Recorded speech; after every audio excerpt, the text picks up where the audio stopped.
Tonight, with Labor Day right behind us, election season in full swing. And in D.C., the GOP can just taste taking back the U.S. Senate. But with so much at stake, how likely is that really to happen? What issues will decide the races, and what will happen if the Grand Old Party holds the gavels in both House and Senate? Plus, New York, they're holding state primaries 1 week from today. Most assume Governor Cuomo is going to survive his challenge.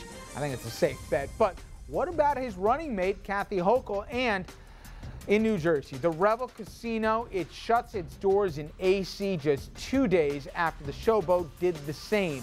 Tonight, we're hearing what Atlantic City Mayor Donald Guardian and New Jersey Senator Ray Lesniak have to say about the closings and the future of that city.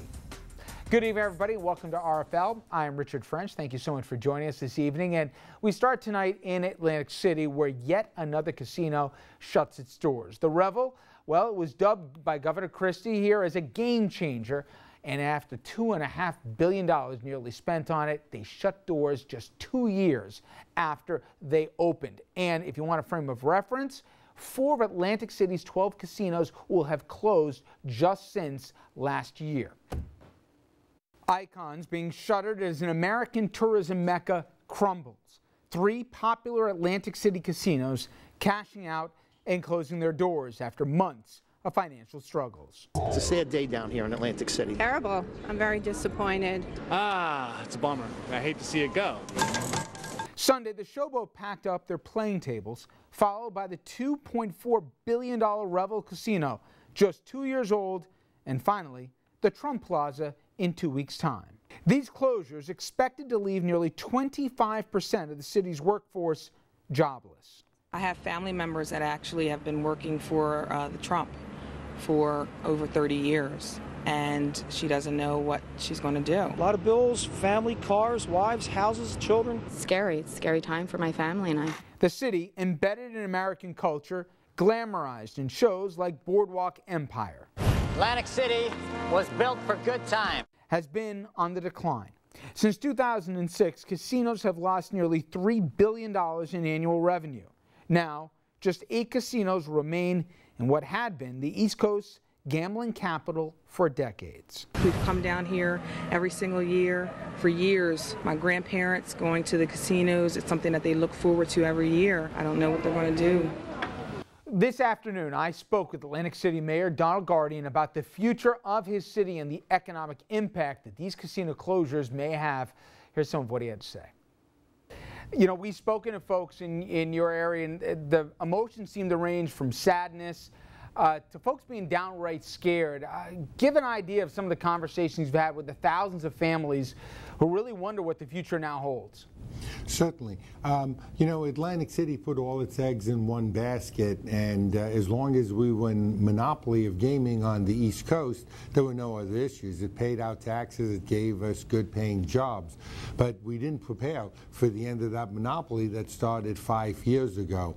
And with the downturn in the economy and the proliferation of casinos all up and down the East Coast, it's obvious that the same amount of dollars and the same amount of tourists are now going to 30 casinos all up and down the coast, where they were coming just to the 12th that were in Atlantic City. The whole community in South Jersey is reaching out to those individuals that are losing their jobs. Tomorrow we'll be assembling at Convention Center to help people with long-term relief with unemployment benefits. So that's the first part of it. Second part of it, at the same time, our local religious leaders, our faith-based leaders, both our imams as well as our pastors and rabbis, are getting together today and tomorrow, determining what's going to happen in November, December, January, February, and how we can help people with heat and electricity, with rent assistance, with mortgage assistance, with food. And then the big picture is we need to work together to try to find new buyers, new owners for the properties that are now going vacant. Revel, I think you'll see a company come in. I think it'll be coming back before next summer as a casino hotel. For the other properties, we need to find out what the best use of them is. Have you gotten assurance from the governor? Because, Mayor, I've spoke to some folks in Trenton who, obviously, as folks know, the governor made a big bet on Atlantic City. In fact, he took over from your predecessor. A lot of the policing at least of the community from a safety aspect.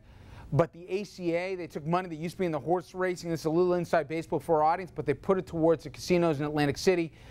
There's some folks in Trenton who say, we're not going to keep throwing good money after bad. Are you worried that it's not just the casinos closing, but the commitment for Trenton, for your city, is not going to be there in a year or so from now, and then a bad situation becomes even worse? As far as the governor, I don't think, I'm 61 years old. No governor of New Jersey has made more of a commitment than Chris Christie to the people of Atlantic City to help reinvigorate them. Provided more than $20 million just this year in helping us with the property tax bills, and is very committed. Next week, the governor is pulling together a task force to be very serious about how we bring Atlantic City back. But Atlantic City's not dead.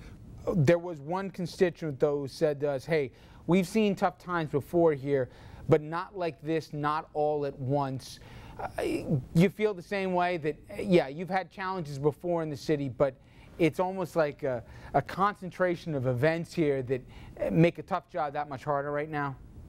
And so, no question about it, this is, I can't imagine another city having the tough times that we've had. Our valuation of our property has gone from $20 million just 6 years ago, $11.2 million as we began the year. It'll drop another $2 or $3 billion by the end of this year. There's no city in the United States that's ever faced those tough challenges, but there's also no other city that has had the support of the county government and the state government and the federal government.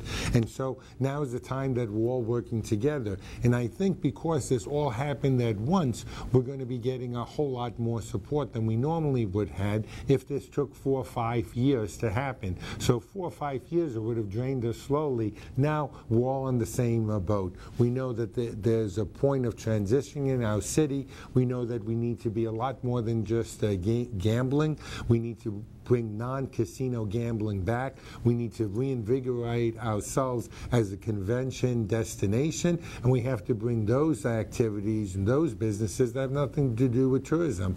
Well, Mr. Mayor, I do appreciate the time, and I certainly wish you and your city a lot of luck here in the coming days, weeks, and months ahead. Thank you.